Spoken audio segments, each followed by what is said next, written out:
Hello, Laziali all over the world. Welcome to this special episode of Lazio Lounge. We promise you to be back after the first Lazio signing. Well, the big news is Lazio isn't allowed to make signing this summer. So we have pretty much two options. Or don't do podcasts till the beginning of the season, or do something in between just to keep you alerted with all that happened in the Lazio world. And Alasdair, hello. It's nice to see you back. It's funny because you think summer is only about transfer market. No, with Lazio we have so many things to talk about that it's unbelievable, right? No signing. We sold one player, and we have to talk about that. But Lazio is amazing about that, right? They give us so many topics to discuss that it's simply who needs calcio mercato when you have Claudio Lotito as an owner. Yeah, it's been eventful, hasn't it? Despite the transfer ban, the complete block where it can't sign anyone until January, despite having a lot of problems to fix within the squad. I do see, Vittorio, already that things have got so bad that you've given up entirely and decided to put on a Leeds shirt. I don't blame you. Yeah, it's been a funny summer, a really weird summer. I think it's kind of nice in a way that today is finally preseason starts, gets underway. It's felt a bit like in the last 2 or 3 weeks, we're in this limbo, this kind of purgatory period where there's not really been anything to talk about other than the kind of wacky sideshow things that have been going on. So we're from now on, at least we'll have a bit of football going on as a base. Yeah, if people are not aware, this year Lazio is not going to Oronzo, so no Alps, no fresh air, but they are back in Formello. They start training this morning, if you're watching the podcast on Monday, at 8:30, and they already finished the first session. The second one will be around 6 p.m. This is because in Rome it's so hot that training at the normal hour would be madness. So obviously doing the ritiro at home is a little bit complicated when home is 40 degrees at lunchtime. So this is a little bit complicated. Obviously, you have the advantage that you have everything in place. You have all your things in your gym, etc. A lot of pitch to play, train, etc. But I mean, it's the first time ever, I think, Lazio doesn't go somewhere else to do the ritiro. So this is already one topic we have to discuss, Alasdair. Big surprise. Do you think it will be an advantage for Lazio?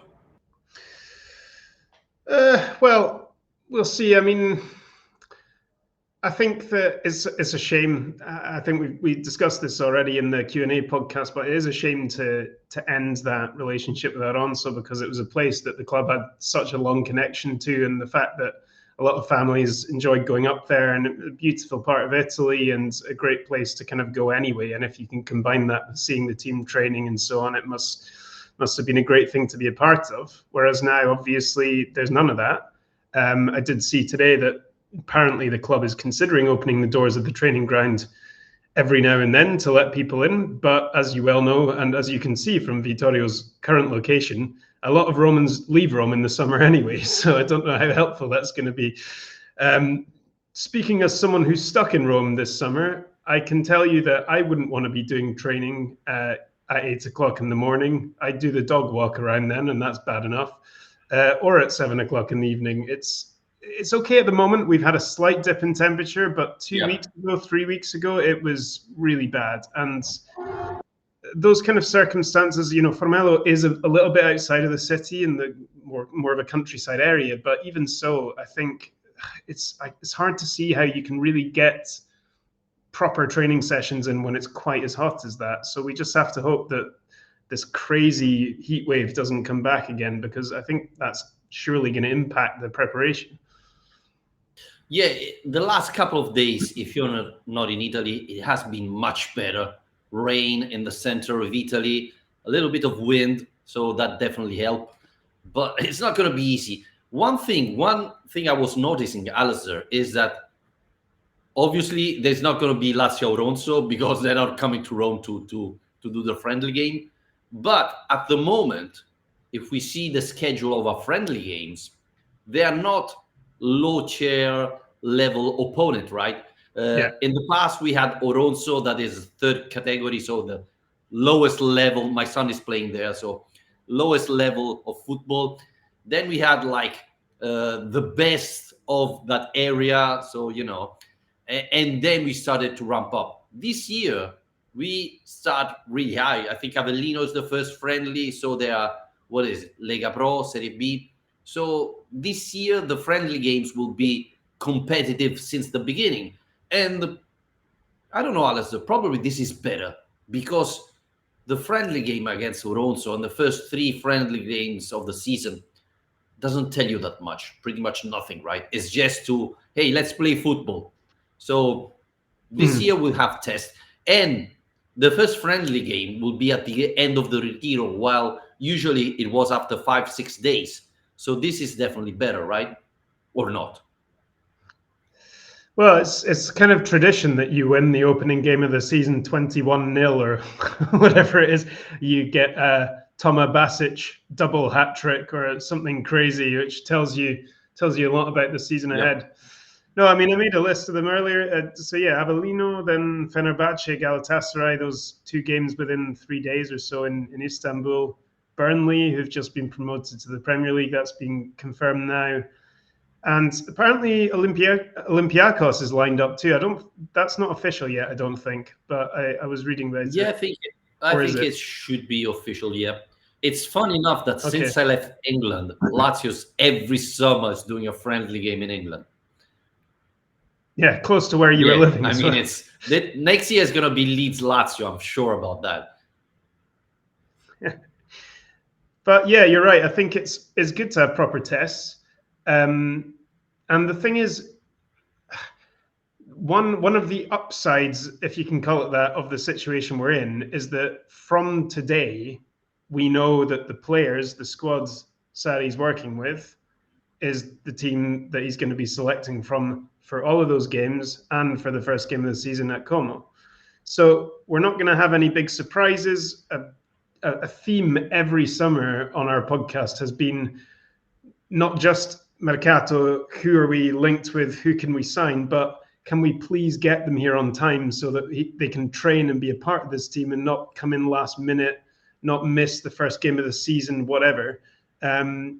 Whereas this time we know what we're dealing with. Okay, that's for the wrong reasons, but it does at least mean that Sarri knows he's got, 5 weeks, maybe even a bit more with this group of players. And I think for someone like Maurizio Sarri, who's very particular, very detailed, I think that suits him. So I think we just have to accept the situation we're in and try and make the best of it. And having proper teams to play against in preparation hopefully will help with that. Well, you said no new signing, but we don't know if all the players that started the Ritiro today will be in the squad the first day of the season. So we know there have been rumors about Rovella linked to Inter, about Guendouzi, etc. So we have to see if Lazio will keep every player. Well, you mentioned Toma Basic. That's a player Lazio is trying to sell, but who knows if we're going to be able to sell him. Isai, Kamenovic is back. So, we have a lot of players on the list. But let's say that Lazio will keep the best one. Let's hope so. So this is definitely an advantage, Alasdair, about that. As we mentioned at the beginning of the podcast, we sold one player. We sold Chauna. And as we have the market block, do you think that was a wise idea? Was the right move? Or do you think with Sarri he could have improved and become a great player? Yeah, we'll never know now. I mean, I can kind of see this both ways. I'm always an advocate for giving players a second season. I think that Chauna would have been a classic example of a player who would have benefited from a second season.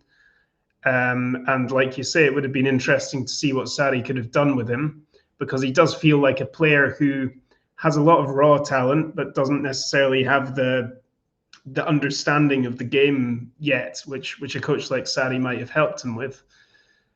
However, I do see the attraction in taking the bid, because you're talking about making a profit on a player after just 1 year, when he's underperformed within that year despite having a lot of opportunities.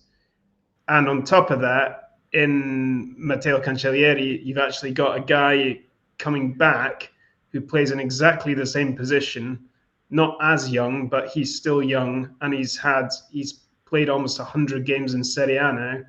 So you've kind of got a ready-made replacement for free, and at a time when the club is clearly needing a bit of cash and needing to register some profits, you can see how that's happened.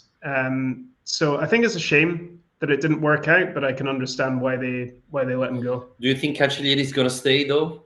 Do you think he's going to be? I think he has to. I mean, in order to have enough players in this squad, I think we need Cancellieri to be another option alongside Isaacson on the right wing. I mean, look, I was looking at this earlier, and Cancellieri last season, he scored 3 goals for Parma. That's only one less than Isaacson managed for Lazio in the league. So he's not someone who lit up the league, but he has been playing. He's not the same player who left Lazio after that terrible idea of trying to bring him in as a vice Ciro. That was a bad idea from the start. But now, after 2 years on loan, having a good amount of game time at decent Serie A teams, I think he's earned another shot at this. And in this ritiro, I think he's really one of the players we need to be keeping an eye on to see what Sarri thinks of him. Alasdair, we said that Lazio is not able to sign players, but probably from October, we're going to be able to sign players available. Rumors are Lazio is thinking about signing Insigne, who was playing at Toronto, if I'm not wrong, in the MLS, who decided to quit last month. Now is back in Italy for holiday, etc. Do you think that would be a wise decision? Obviously, he's available, so you don't have to pay the player. You just have to pay the salary. But he's not young.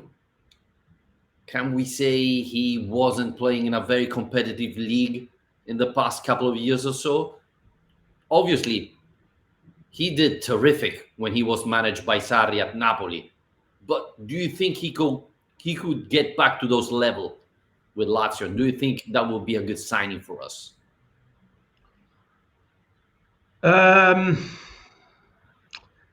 It kind of depends on the salary, doesn't it? Because I wouldn't want to be paying him like a top player salary that he's one of the best paid players in the squad.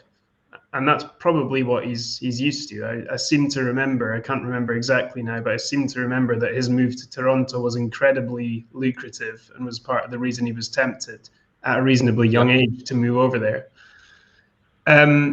So he's not really been playing at a particularly high level for quite a few years. He's not been in the Italy squad in that time either. I mean, he does seem to have the motivation of wanting to get back in there. Yes. But, I mean, look, the thing is as well, if we've got a squad where we've got Zaccagni, Noslin on the left, we've got Cancellieri and Isaacson on the right, and we've got Pedro taking up the quota of the ancient winger quota, where we already have 5 players who can operate in those positions, which is probably enough, especially in a season where we don't have Europe. Would 6 not be too much? So either you're letting one of those guys go and banking on being able to get Insigne in after, or you've got one winger too many probably for a squad that we know Sarri wants to be quite small and compact.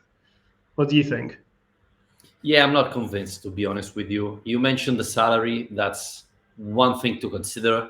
I mean, he's in Canada. He was one of the most paid player in the MLS, and I think he didn't deserve that. And even at Napoli, I mean, don't want to be rude, but since he left, Napoli won twice the title. I mean, that's something you have to consider, right? So I'm not sure. I don't think he's the right player. Obviously, the problem is, okay, if you don't sign Insigne, you're not going to sign anybody else. That's the thing. But I don't think he's going to be the right player. Plus, he's going to have to wait 2 months. Is he going to get fit in this 2 months, or he's going to need extra time to recover? Um, so yeah, I don't think it's the right move. I mean, the weakness of this team is the midfield, right? We resigned Matias Vecino, but we need a player there. Rovella and Guendouzi are the starter. At the moment, Dele Bashir is the other player starting. And I think he has talent, but we were mentioning raw talent like Chana. I think he's very similar to Chana. He has incredible potential.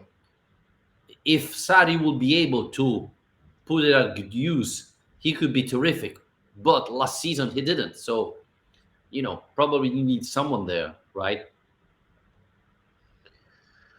Ideally, yeah. It seems like the part of the pitch that's a bit short, centre back as well, I'm a bit worried about again, because I think that Patrick had such a injury impacted season. We've not really seen the best of him for a long time now.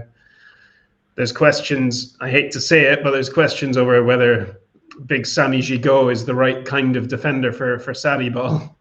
I would obviously say, yeah, of course he is.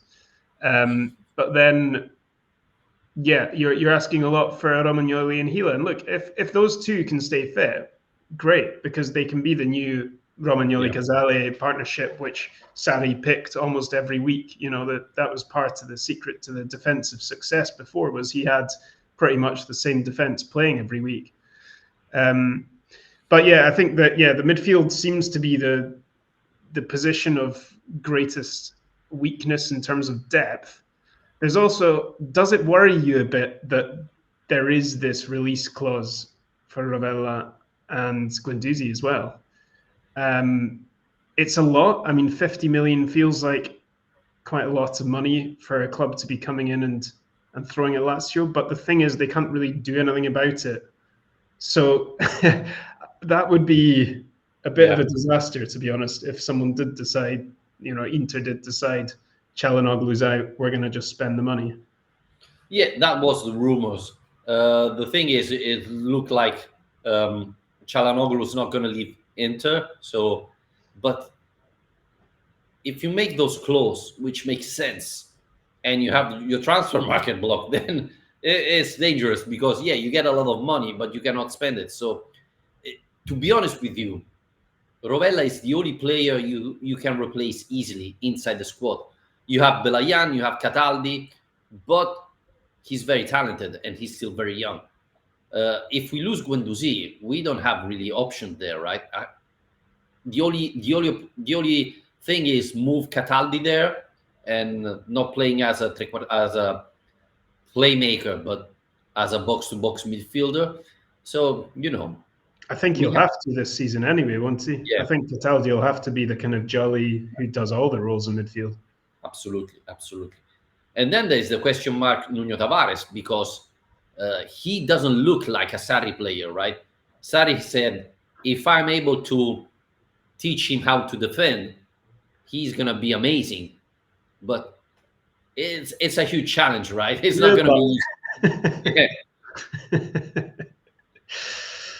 Yeah, I mean, I wouldn't want to be given that summer job of teaching Nuno Tavares how to defend. It's like going back to the first day of school, probably. Yeah. It's a big job. But I am really intrigued by that dynamic, how Sarri uses Tavares tactically, or if he just gives up on him for immediately. Because but the other option, a smart coach, he could be lethal. But he doesn't feel like a Sarri player, an obvious Sarri player. But the other option is Luca Pellegrini, who is very close to Nuno Tavares' style of football, right? He's great attacking, but not as good as defending. So I think that's going to be interesting. And Alasdair, I was thinking that the season when we finished second, we had the second best defense in Serie A, right? and we had Sarri as a manager. So we know that what Sarri is going to try to do, right? To improve our defense, not concede that many goals as we last year we conceded 49 goals. I mean, that's unbelievable. So I think what Sarri is going to do this summer is to improve our defense, teach them how to defend, to be honest with you, and see how it goes.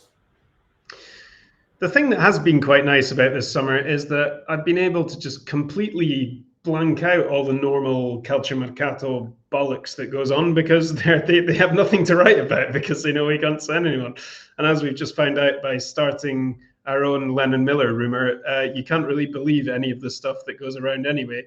So that's been quite nice. The thing is, January is now going to be so important, and January is famously not exactly a brilliant month for Lazio to do signings. Can we trust the club that to now be working on what they can do in January? January is volatile, it changes. We can't really plan. You can put things in plans, get things together, but you can't rely on them necessarily because a lot can change between now and the winter window. But they really need to be on top of that, because not only is it the first opportunity we're going to get to strengthen this squad, but we've got this extra problem of potentially losing Dia, Deli-Bashiru and Belian to the African Cup of Nations over December and January. 3 players who are going to be crucial. And and they all play different parts of the pitch as well. So that means the club has to be so prepared. And that's what worries me about Vittorio is, can we rely on them to be prepared enough to get players in pretty quickly in January? No, never. But I have to tell you something. I was thinking, would he be able, with a transfer window block, to mention a Scottish player? You did. You are amazing. I mean, this is top notch. I mean, unbelievable. Just repeating now. Incredible.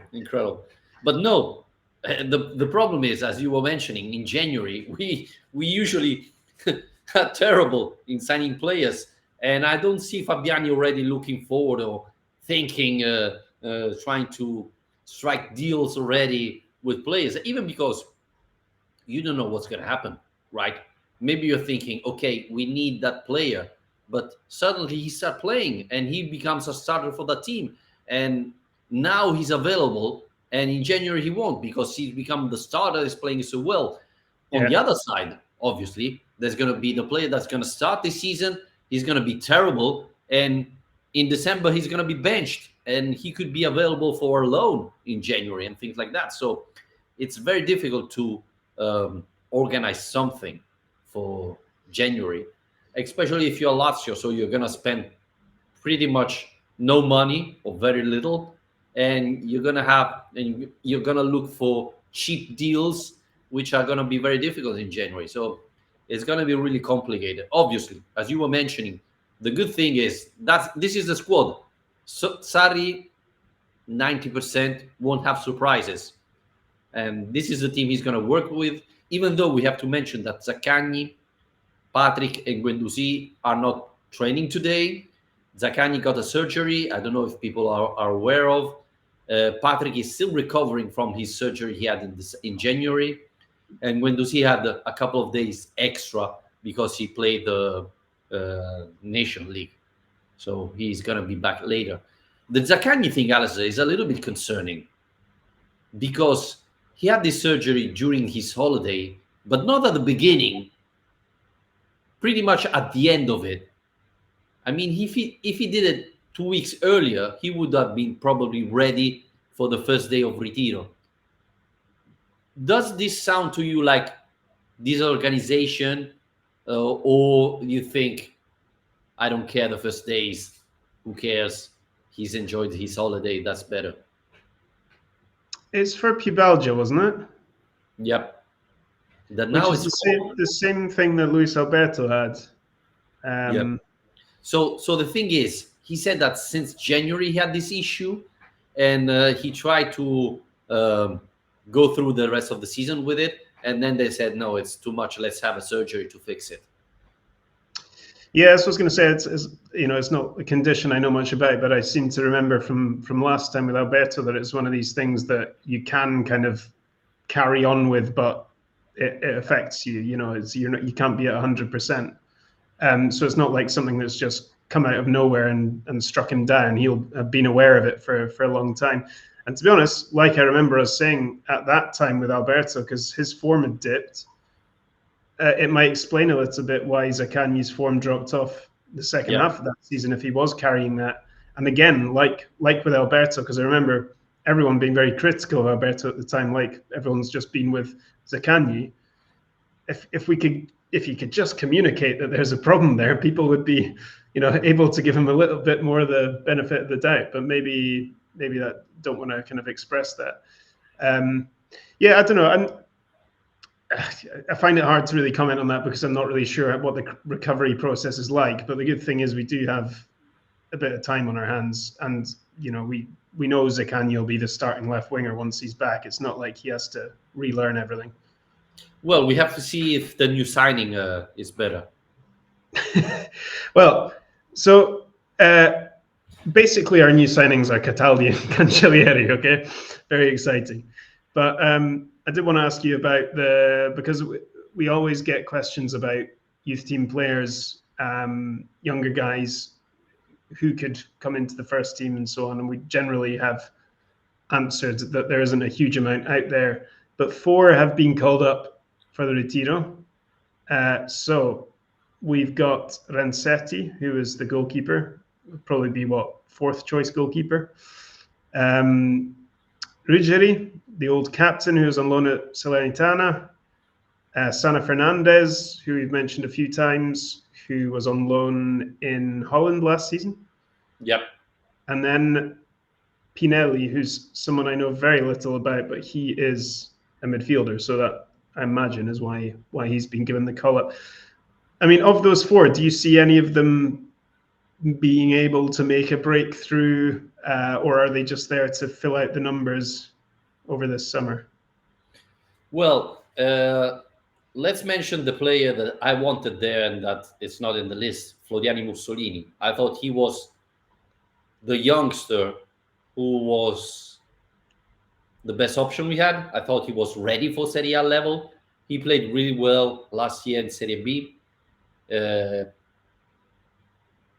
He played the playoff and looked ready for a top level team.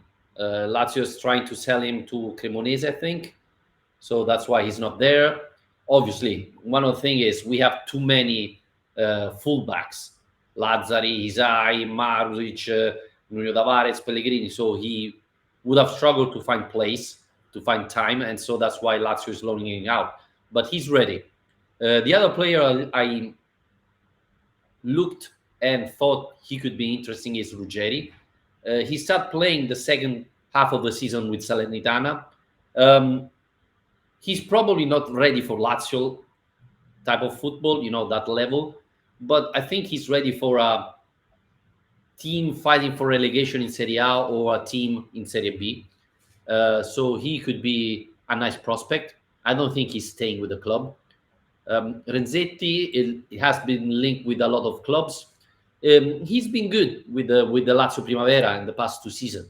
They say he's a promising goalkeeper, but he needs to show it. He needs to play to show that skills. Sana Fernandez is probably the big delusion I had last year, because we know that in Eredivisie, all the youngsters usually play. They have a lot of opportunity, etc. He didn't play that much, and he wasn't playing with PSV or Ajax. He was playing with NAC Breda, so not top-notch level team. He scored 1 goal. He got a red card. In the last 5-6 games, he pretty much didn't see the pitch, and this is very concerning because he's very young, he's very talented, but physically unprepared for me. So I don't know where Lazio is going to place him this year. I don't think he's staying with the squad. He needs another opportunity because, we are looking around Moro now. He's been heavily linked with a lot of clubs. It looks like Ajax want to sign him for 30 million euros. So again, we don't have to sell earlier players that in 2-3 years time will have an incredible value, right? So it's not going to be easy, but I think Sana Fernandez has to go alone. Another player we have to talk about is Valerio Crespi, because in the past he has been mentioned a lot from our listener, top scorer in Primavera, etc. Lazio sold him to Avellino. In the last 2 years, he's been on loan and pretty much didn't do nothing in Lega Pro. So I think that he wasn't ready for top level football. Well, there you go. That was a pretty thorough run through. What about Pinelli? Do you know much about him? Don't know very much about him. They told me he's an interesting guy, but I think he's just there to fill the gap, and then he's going to go back to the Primavera squad.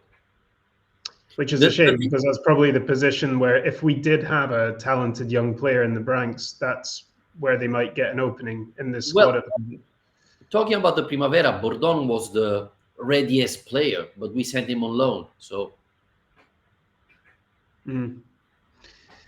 yeah, well, it doesn't sound like then we're going to have many breakthroughs. I think we've got what we've got. Yeah. At least, yeah. I mean, I think I said to you before coming on today that I was going to try and put a positive spin on this and find light in the darkness. And I think that the argument for why this could turn out to be a silver lining is really just that Sarri has so much time with the same group of players ahead of a season where we're only playing one game a week.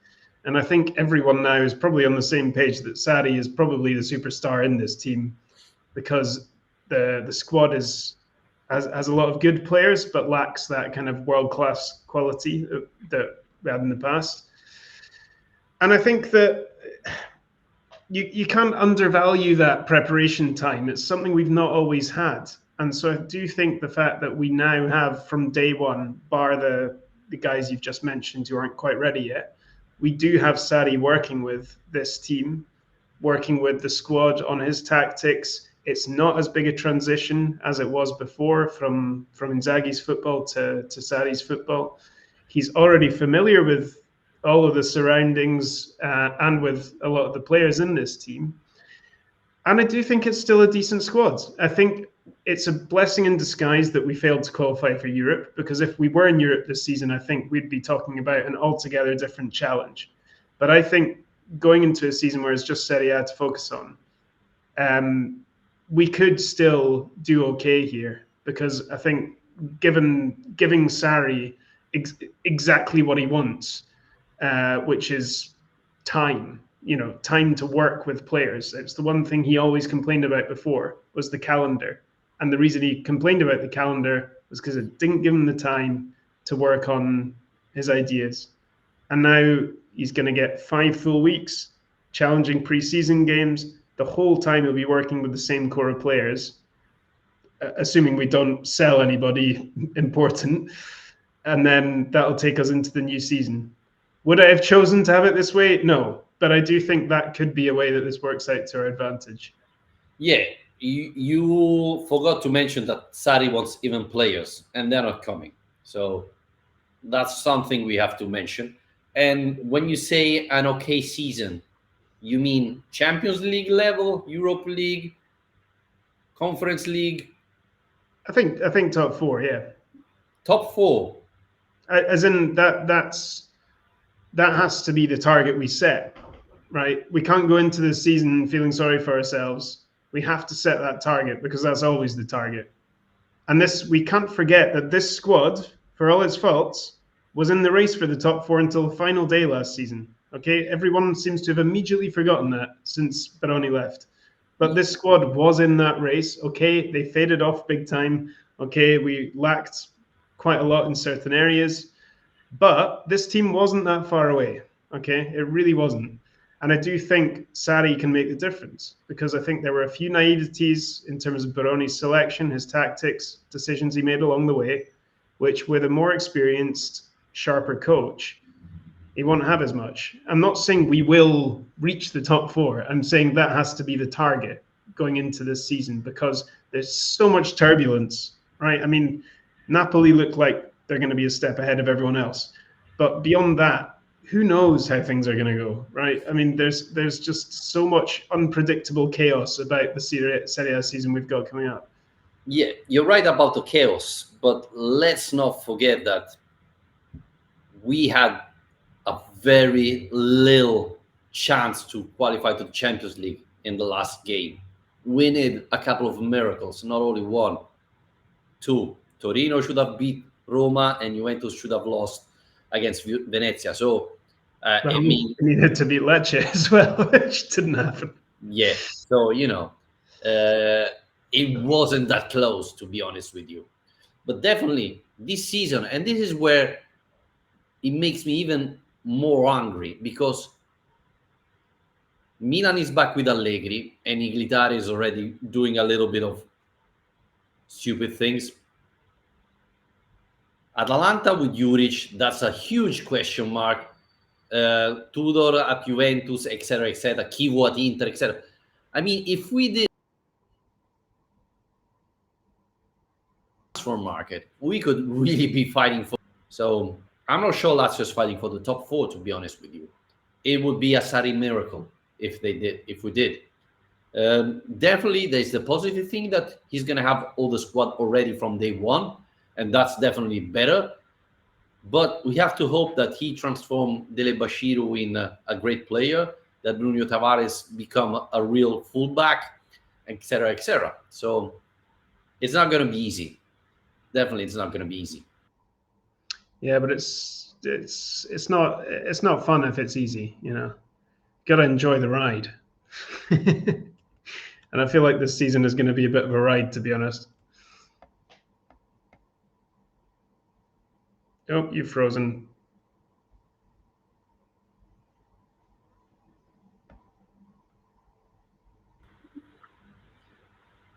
He's back. Yeah, I'm back. Talking about Dele Bashiru is simply frozen you. Yeah.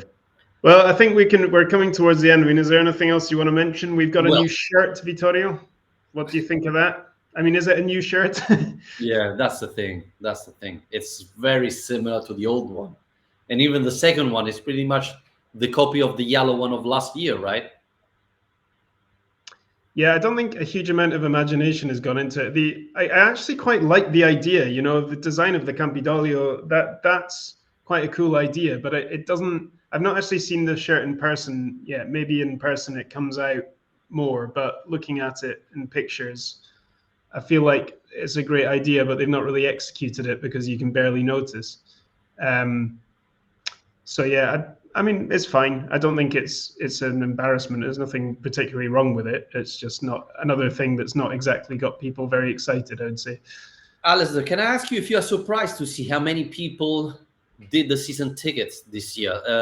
For people who are not aware, there has been a big protest against Claudio Lotito. On Tuesday, there's going to be another march against Claudio Lotito. There has going to be a banner in front of the parliament, in front of Forza Italia, that it's the party where Lotito is in. A lot of fans are upset with Lotito, etc. But at the end of the first part, we had 20,000 people pretty much that renew the subscription, the season tickets. Is that a number you are surprised to see? And that's before the general sale as well, isn't it? That's going to start tomorrow, I think. Yes, I am. Because the atmosphere generally hasn't been great. No. We don't have a huge amount of optimism about the season we're about to have. The only real thing to generates the sense of momentum and hope for the future has been appointing Sarri. Thank God we appointed Sarri. I mean, if it wasn't for that, we would have really been staring down the barrel at a difficult season. So I think it's really, something to applaud that there's still so many people who will sign up regardless. I think it's amazing, really. And there haven't been discounts. The price is pretty much the same of last year. So yeah, it's not that people sign because the offer is unbelievable. No, it's the same price of last year, It's the same stadium, less games. We have to remember that there's not a European competition, so that's surprising. The last thing I wanted to talk with you, Alasdair, is the unbelievable Sarri press conference. So, if people are not aware, Lazio announced last week at the beginning, before the beginning of the ritiro, Sarri would have hold his press conference, but this year the press conference would have been without press, which doesn't make sense. So there has been a big protest, incredible discussion on social, on newspaper, etc. And then the day later, the day afterwards, Lazio said, "No, we're not doing the press conference because people have been complaining, but we didn't do because we didn't want questions. Simply, we wanted to do something very nice, innovative, etc." Lazio doesn't do anything innovative since Cragnotti left, so no one believed that, right, Alasdair? It's a bit strange. It's a standard thing to do. I don't understand why you wouldn't really. You might face difficult questions, but that's the whole point. And Yep. and that's why you have press officers. That's why you have a press office, is so that you can be prepared to deal with difficult questions, and you can answer them in a way you want to. I saw that there's something being planned for towards the end of the Retiro, if I'm right, a kind of more official, open one. But we want to hear from him. We want to hear what he's got to say. But Sarri always has very positive things to say about Lazio. This is the thing. It's not like Sarri's going to go out there and throw bombs. I mean, everyone knows the situation at the club. He might be very open and honest about that, because he often is. But the club know the position is, don't they? It's not like it's a secret. So yeah, but they try to hide things, right? I mean, it looks like Sarri didn't know when he signed the contract that the transfer window would have been blocked for Lazio. So, probably that would have been the first question. And as Sarri is a very honest person, as you were mentioning, he would have said, when I signed the contract, they didn't tell me this. So, that would look very bad on Lotito and Fabiani, right? yeah. And I saw now they're just like publishing comunicati, like name checking individual journalists and newspapers saying your story's not true.